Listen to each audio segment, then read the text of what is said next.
संविधान क्यों और कैसे? हमें संविधान की क्या आवश्यकता है? संविधान क्या है? इसके काम क्या है? समाज के लिए इसकी भूमिका क्या है? समाज में संविधान का क्या क्या उपयोग है?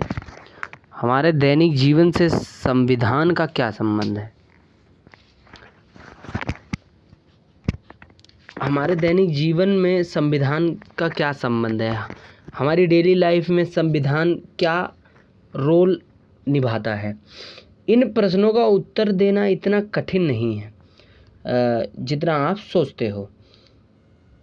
संविधान का काम क्या है? संविधान तालमेल बढ़ाता है और भरोसा दिलाता है। वो समाज में क्या करता है? तालमेल बढ़ाता है लोगों के बीच में और भरोसा दिलाता है लोगों को कि आपको न्याय मिलेगा। किसी के साथ संविधान अन्याय नहीं करना चाहता और संविधान का काम है लोगों को न्याय दिलाना और लोगों को भरोसा दिलाना कि वो संविधान पर विश्वास कर सकें। एक उदाहरण मान लेते हैं हम। मान लो एक गांव में हम रहते हैं। उस गांव के लोग अलग अलग धर्मों को मानते हैं। कुछ हिंदू हैं, कुछ मुसलमान हैं, कुछ ईसाई हैं, कुछ ऐसे हैं जो कोई धर्म ही नहीं मानते। और उस गांव के लोग अलग अलग व्यवसाय करते हैं, अलग अलग काम धंधा करते हैं। एक गांव में केवल एक तरह का ही काम तो होता नहीं है, कई तरह के वहाँ में कई तरह के काम करते हैं लोग और उनकी पढ़ाई भी अलग अलग है, उनकी योग्यता भी अलग अलग है, उनके हुनर अलग अलग है हर किसी के, और उनके शौक़ भी अलग अलग है। सिनेमा के मामलों में उनकी पसंद भी अलग है, वो अलग अलग तरह की फिल्में देखते हैं। सबकी एक ही तरह की फिल्में देखने की चॉइस नहीं है। सबकी किताबों को लेकर भी अलग अलग पसंद है। हर किसी को एक तरह की किताब नहीं पसंद है। किसी को किसी प्रकार की, किसी को कहानियों की किताब पसंद है, किसी को साहित्य पसंद है, किसी को थ्रिलर बुक्स पसंद है। और उस गांव में कुछ लोग धनी हैं और कुछ लोग गरीब भी हैं, कुछ बूढ़े हैं तो कुछ जवान हैं। तो इन लोगों में कोई भी समानता नहीं है, हर कोई एक दूसरे से अलग है। क्या आपसे एक सवाल, क्या सभी बच्चों को स्कूल भेजना चाहिए कि ये माँ बाप पे छोड़ दिया जाए कि बच्चे को स्कूल में पढ़ाया जाए या नहीं?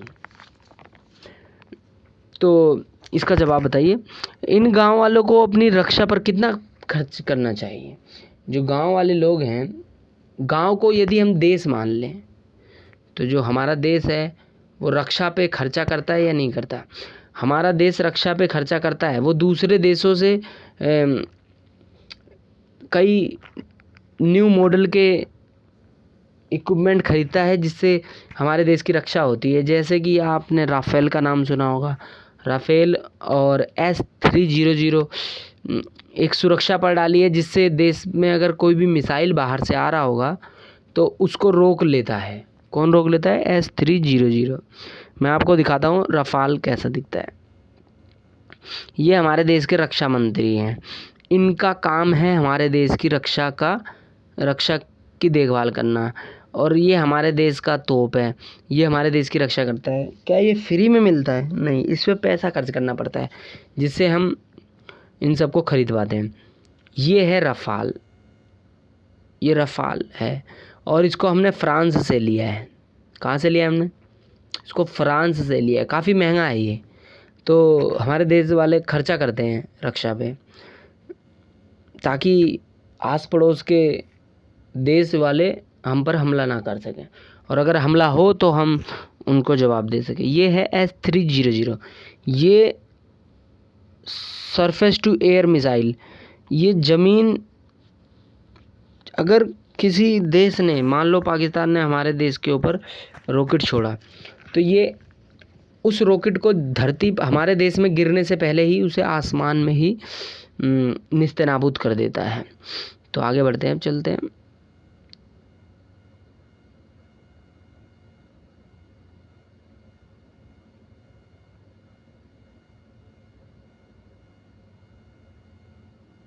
राफेल जो है और ये S-300 surface to air missile system, ज़मीन से हवा में मिसाइलों को उड़ा देता है। कोई भी मिसाइल अगर आ गया इसको तुरंत पता चल जाता है और ये इसके पास सिस्टम है जिसकी वजह से ये आने वाले मिसाइल को हवा में ही उड़ा देता है और धरती पर गिरते गिरते उसकी ताकत ख़त्म हो जाती है, तो ज़्यादा हमारे देश को नुकसान नहीं होगा। और ये कितने का है? S300 ये है, ये रसिया से लिया है हमने, रूस से लिया है। और ये कितने का है? $1 बिलियन का। और ये कितने रुपए बन गया? 7366830000। देख लो, इसको देख लो कितने रुपए बनता है। रक्षा उपकरण रसिया से ख़रीदा गया है ये S300।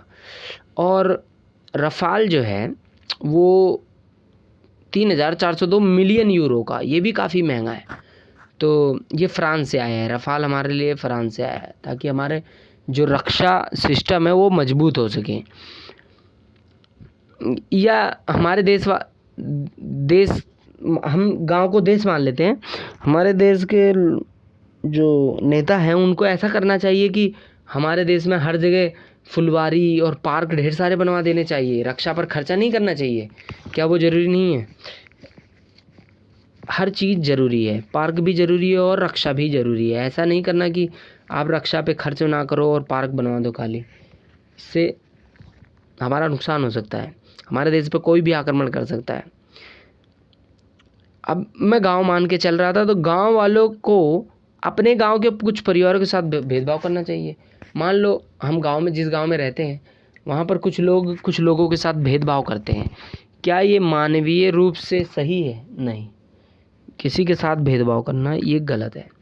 गांव के लोग इन सब बातों पर अपनी अलग अलग राय देंगे। कुछ लोग बोलेंगे हाँ भाई भेदभाव करना चाहिए, वो छोटी जात का है, उसके साथ भेदभाव कर सकते हैं, वो गरीब है तो कुछ नहीं होता। कुछ लोग बोलेंगे ये मनुष्यता के खिलाफ है, इसलिए लोगों के साथ भेदभाव करना गलत है। तो हमारे संविधान में भी ये कहा गया है कि भेदभाव नहीं करना चाहिए। लेकिन अपनी भिन्नताओं के बावजूद लोग कई तरह के हैं, गरीब अमीर सब हमारे गांव में रहते हैं, लेकिन इनको एक साथ इतनी भिन्नताएं, इनके अंदर इतना अंतर होने के बावजूद एक साथ रहना है। जैसे हमारा देश है, यहाँ पर कई धर्मों के लोग रहते हैं, लेकिन हमारा देश अभी भी एक ही है और सब लोग साथ में रह रहे हैं। और जो लोग हैं वो किसी न किसी रूप में एक दूसरे पर आश्रित होते हैं। हर कोई एक दूसरे का काम कर रहा होता है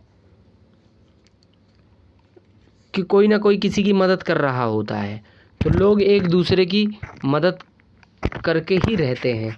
तो केवल अकेला आदमी कहीं नहीं रह सकता, उसे अगर रहना होगा तो वो समाज में रहेगा जहाँ पर लोग उसकी मदद कर सकते हैं और वो लोगों की मदद कर सकता है। लोग एक दूसरे की मदद करेंगे और एक दूसरे का सहयोग करेंगे, साथ देंगे। इस तरीके से हमारा कोई भी गांव या देश चल सकता है। इन गांव वालों को शांतिपूर्वक एक साथ रहने के लिए क्या चाहिए? अगर हमारे देश में कानून ना हो, पुलिस वाले ना हो, संविधान ना हो, तो क्या हमारे देश में जो ये जुर्म हैं ये कम होंगे या ज़्यादा होंगे? अगर नियम नहीं होंगे, किसी के अंदर कोई डर नहीं रहेगा, जिससे जुर्म बढ़ जाएंगे।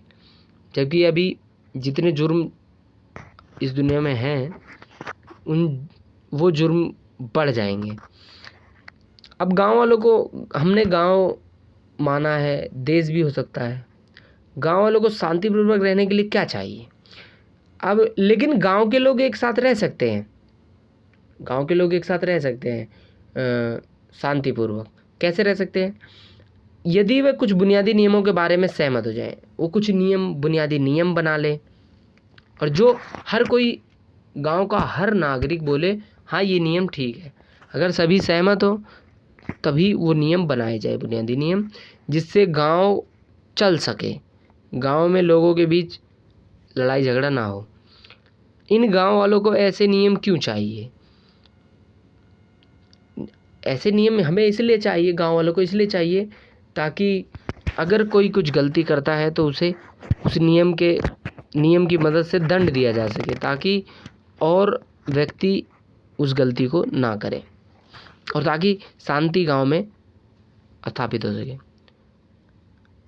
यदि ये बुनियादी नियम ना हो तो क्या हो जाएगा? अगर ये नियम नहीं होंगे बुनियादी, तो गांव में जितने भी लोग रहते हैं सभी परिवार एक दूसरे से असुरक्षित महसूस करेंगे, उन्हें अच्छा महसूस नहीं होगा, उन्हें डर लगा रहेगा कहीं हमारे साथ कुछ गलत ना हो जाए। क्यों? क्योंकि लोगों पर किसी का शासन नहीं है, वो अपनी मनमर्जी जी रहे हैं, कोई नियम कानून नहीं है जीने का, कोई कुछ भी कर रहा है। तो क्योंकि उसे मालूम नहीं होगा कि गांव एक परिवार दूसरे के साथ कैसा बर्ताव करेगा और किसका किस चीज़ पर अधिकार है, लोग किससे कैसे बात करेंगे। अगर कोई नियम कानून नहीं होगा तो लोगों के बात करने का ढंग गलत हो सकता है, एक दूसरे व्यक्ति को बुरा लग सकता है और बुरा लगने पर भी वो कुछ नहीं कर पाएगा। और अगर नियम कानून बुनियादी नियम ना हो तो किस चीज़ पर किसका अधिकार है इसका फैसला भी हम नहीं कर पाएंगे।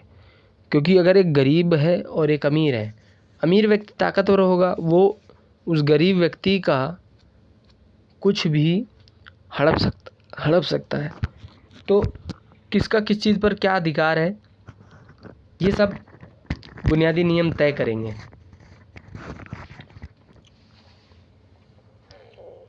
किसी भी गांव को सार्वजनिक रूप से मान्यता प्राप्त कुछ बुनियादी नियमों की आवश्यकता होती है जिसे गांव के सभी परिवार वाले जानते हो। अगर हम गांव को माने तो अगर कोई कानून बनाया है गांव के लिए, जो कानून या नियम जो गांव पे लागू होगा, अगर कोई कानून नियम बनाया गया है गांव वालों के लिए, तो गांव के हर व्यक्ति को उस नियम के बारे में पता होना चाहिए ताकि आपस में एक न्यूनतम समन्वय रहे, ताकि लोगों को पता हो कि अगर हमने कोई गलती की तो हमें क्या सज़ा मिल सकती है। और इसी डर से लोग गलतियां कम करेंगे और गांव में शांति रहेगी और लोग एक दूसरे से तालमेल मिला कर रखेंगे। लोगों को पता होगा कि अगर ये गलती करी तो हमारे साथ ये नुकसान हो सकता है। परंतु ये नियम केवल पता नहीं होने चाहिए, हमें बता दिया गया नियम, ठीक है ये नियम है। मान लो किसी ने गलती करी, अगर हमने उन्हें सज़ा नहीं दी तो उनके अंदर सुधार नहीं आएगा, लोग नियमों की अनदेखी करेंगे, लोग नियमों को मानेंगे ही नहीं। इसीलिए नियमों को खाली हमें पता नहीं होना चाहिए, उसका लागू भी करना चाहिए ताकि लोगों को एहसास हो सके कि अगर ये गलती करेंगे तो इस नियम के अनुसार ये सज़ा मिलेगी। यदि एक परिवार को ये विश्वास ना हो कि दूसरे परिवार को नियमों का पालन करेंगे तो उनके पास नियमों का पालन करने का कोई आधार नहीं होगा। अगर एक परिवार है और एक दूसरा परिवार मान लो ताकतवर है, पहला परिवार कमज़ोर है, तो जो ताकतवर परिवार है मान लो वो बुनियादी नियमों को मानता ही नहीं, तो क्या छोटा परिवार मानेगा बुनियादी नियमों को? नहीं मानेगा। नियम के अनुसार ये हर किसी के साथ एक जैसा व्यवहार करेगा। ऐसा नहीं है कि यदि आप ताकतवर हैं, धनी हैं, तो ये बुनियादी नियम आप पर लागू नहीं होते, ये हर किसी पर बराबर लागू होते हैं। लेकिन अगर हम कह दें ये जो नियम है ये नियम न्यायालय में लागू होंगे तो इससे सभी को विश्वास हो जाता है कि लोगों पर इन नियमों का पालन करेंगे। तब लोगों के अंदर डर रहता है कि अगर हमने गलती करी तो हमें न्यायालय में बुलावा आ जाएगा और हमें न्यायालय जाना पड़ेगा, जिससे सभी को विश्वास हो जाता है कि हाँ अगर न्यायालय में लागू किया जाएगा तो लोगों को विश्वास हो जाता है हाँ ये सच है और इन नियमों का पालन हमें करना ही पड़ेगा। क्योंकि न्यायालय अगर उन नियमों का पालन लोग नहीं करेंगे तो न्यायालय उन्हें सज़ा दे सकता है, दंड दे सकता है, जिसके डर से लोग उन बुनियादी नियमों को मानेंगे।